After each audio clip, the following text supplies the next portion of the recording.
என்றும் நான் செல்ல மாட்டேன். மிகவும் பிரியமான என் அன்பான சொந்த பந்தங்களே, உங்கள் யாவரையும் ஆண்டவராகிய இயேசு கிறிஸ்துடைய ஈடு இணையற்ற இன்ப நாமத்தினால் இது உங்களுடைய நேரத்தில் உங்களை சந்திப்பதற்கு மிக்க மகிழ்ச்சி அடைகிறேன். கர்த்தர் நம்மோடு கூட இருந்து பெரிய காரியங்களை செய்து கொண்டிருக்கிறார்.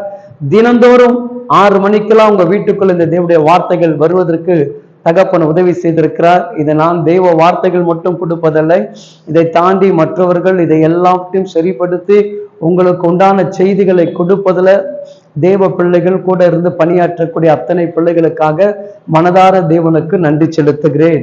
என் அன்பான தேவ பிள்ளைகளை, இந்த நாட்களில அநேக மனிதருடைய வாய்கள் என்ன தெரியுங்களா, செய்ததை சொல்லி காட்டக்கூடிய ஒரு சுய புத்தியுடைய ஆவிகள் உண்டு. நாம் செய்ததை கர்த்தருக்கென்று செய்தோம் என்று சொல்லாமல் மனுஷகரீகமாக நாம் என்ன பண்றோங்க, எல்லாருக்கும் செய்தோம் என்று சொல்லி கொண்டிருக்கிறோம். சிலருக்கு நீ தெரியாமல் ஒரு உதவி செய்தால் அந்த உதவியாக தான் இருக்கணுமே தெரியும். அதை 4 பேருக்கு டமர அடிச்சு என்ன பண்ணக்கூடாதுங்க, செய்யக்கூடாது. ஒரு சரியா நடந்த ஒரு சம்பவத்தை நான் உங்களுக்கு சொல்லிவிட்டு சொல்லுகிறேன். ஒரு திருச்சபையில ஒரு பிள்ளை அப்படிதான் அநேகருக்கு என்ன பண்ணுதான், ஊழியருக்கு சில காரியங்கள் தேவையில்லாததெல்லாம் அதுவா கேட்டு அதுவா வாங்கி கொடுத்து அதுவா செயல்படுத்தி கொண்டிருந்தபடினால் இன்றைக்கு அந்த மகள் அநேகரிடத்தில் அதை சொன்னதை செய்து கேட்டு இதெல்லாம் சொல்லி அந்த என்னென்னலாம் வாங்கி கொடுத்தோமோ இதெல்லாம் செய்தோமோ அதெல்லாம் சொல்லி காட்டக்கூடிய ஒரு குணம், ஒரு ஏழை தகப்பனாருக்கு செய்யக்கூடிய உதவிகளையும் சொல்லி காட்டக்கூடிய ஒரு குணம், இதையெல்லாம் செய்வதற்கு முன்பாக நம்ம என்ன பண்ணணுங்க, யோசிக்கணும். நான் கர்த்தருக்காக செய்கிறேன், கர்த்தருக்காக நலமானதை செய்கிறேன் என்கின்ற அந்த எண்ணம் ஒவ்வொரு தெய்வ பிள்ளைகளுக்கும் உருவாக்கப்பட வேண்டும். அப்படி நீ செய்கிற உதவி என்ன தெரியுங்களா, மாயே. அப்போ பெருமைக்காகவும் உன்னை தன்னை முன்னிலைமைப்படுத்துவதற்காக நம்ம என்ன பண்றோங்க, செய்யறோம். அதான் வேதம் அழகாக சொல்லுகிறது. ரோமர் 12ஆம் அதிகாரத்துல 9வது வசனம் சொல்லுகிறது, உங்கள் அன்பு மாயற்றதாக இருக்கட்டும், தீமையை வெறுத்து நன்மைகளை பற்றி கொள்ளுங்கள். புரியுதுங்களா? உங்க அன்பு மாயையாக இருக்கக்கூடாது, தீமையை வெறுக்கணும், நன்மைகளை பற்றி கொள்ள வேண்டும். அது சகோதர சிநேகிதத்தில் ஒருவர் பட்சமாக இருக்கணும். என்ன பண்ணுங்க, கனம் பண்ணுகிறதுல ஒவ்வொருவர் முந்திக் கொள்ள வேண்டும் என்று வேதம் சொல்லுகிறது.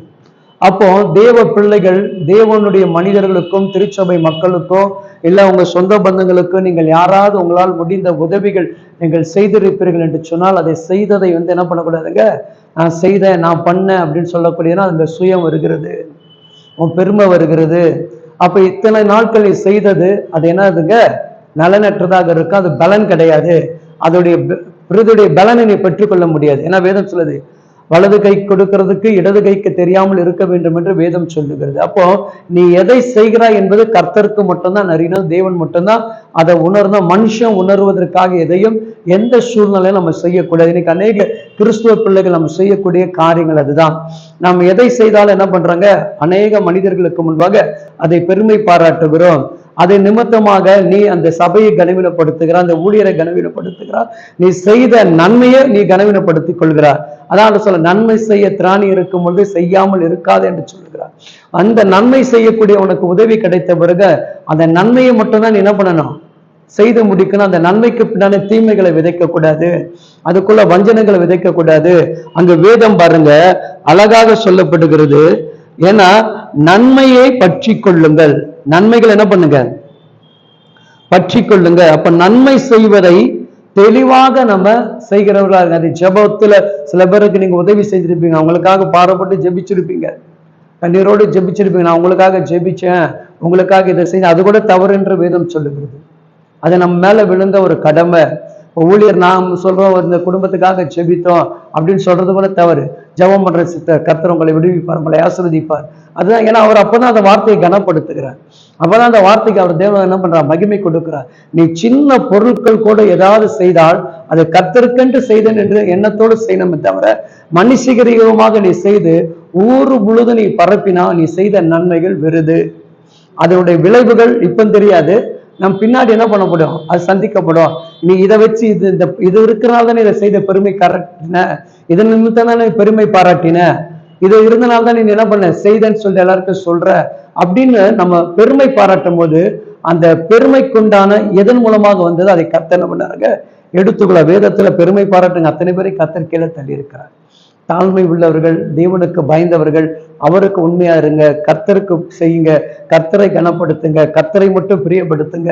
எந்த நேரத்திலும் தேவன் உனக்கு கொடுத்ததை கர்த்தருக்கு கொடுக்கிறார். தான் தாவீது சொல்கிறான், ஆண்டவரே நீர் கொடுத்ததை உன் கரத்தில் வாங்கி உமக்கு கொடுக்கிறோம், நாங்கள் ஏமாத்திரம் சொல்லுகிறோம். சரிங்களா? அவ்வளவு பெரிய ராஜா நீங்கள் நானும் ஏமாத்திரம். சரிங்களா?